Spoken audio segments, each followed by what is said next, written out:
Pour connecter PHP à MySQL, vous devez ouvrir XAMPP.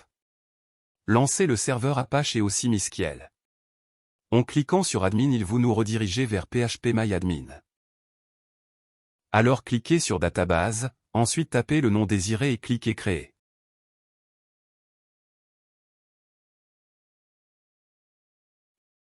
Donc ici vous pouvez ajouter votre première table ainsi que les champs de la table. Remplir la table avec vos informations, juste tenir compte de donner un ID à chaque table, car on aura besoin de ça pour créer des relations entre les tables. Alors comme vous voyez, un champ a plusieurs attributs. Comme texte, int, etc. Le champ dont texte nécessite un nombre de caractères dont je donne 250 caractères, vous pouvez donner comme vous voulez. Si jamais vous avez oublié au début de la table de ajouter le nombre exact des champs, c'est pas grave, vous pouvez l'ajouter d'ici.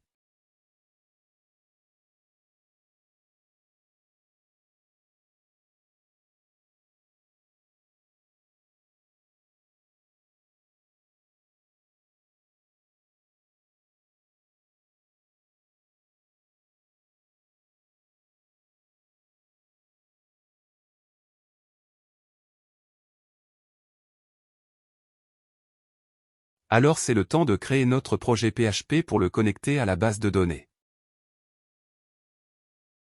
Et là moi j'utilise VS Code pour éditer mon code avec du PHP, c'est pour cela en Windows vous pouvez utiliser la commande code. Pour ouvrir un dossier dans VS Code.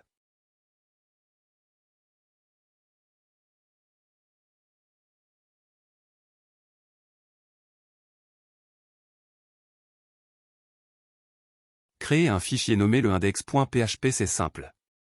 Et commencez à générer un code HTML au premier temps juste pour tester si tout marche comme vous voulez.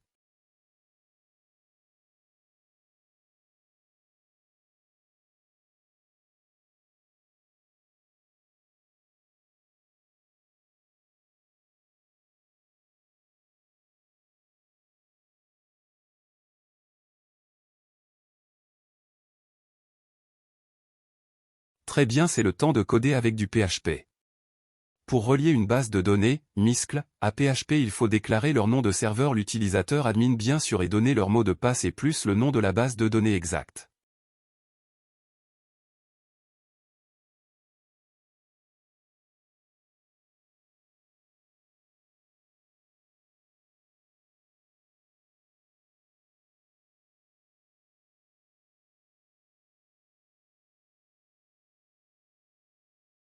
Pour moi le serveur c'est localo. Mon user c'est root. Et j'ai pas de mot de passe. Ma base de données, comme vous avez déjà vu, c'est booking. Ce sont des informations uniques pour chacun de nous.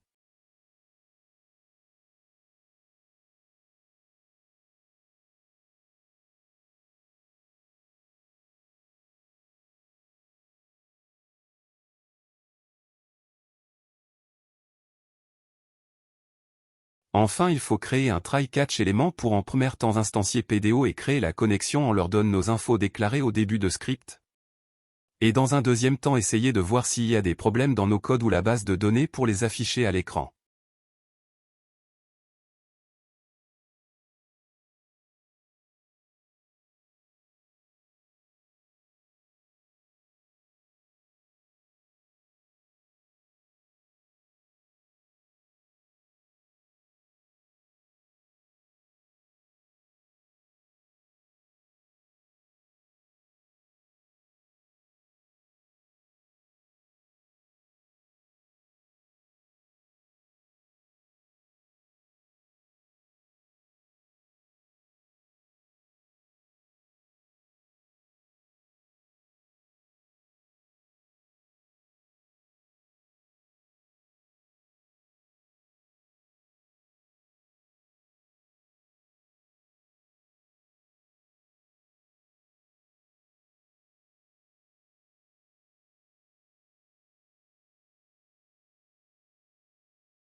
Si vous n'avez pas encore familiarisé avec le code que je tape, dis-le moi pour le mettre dans la description de la vidéo.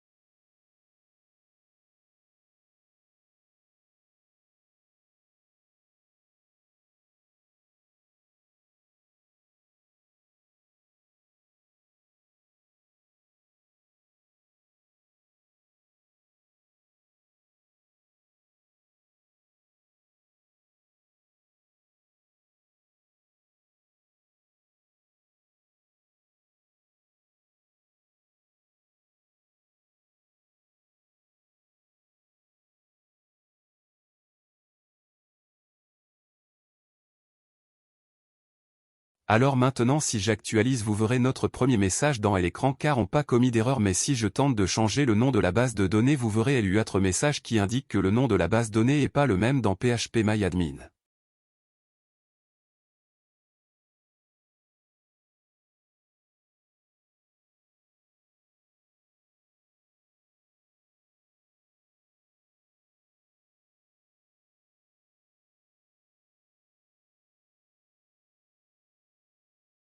Donc voilà c'est tout pour cette vidéo à la prochaine j'espère que je peux aider quelqu'un de vous.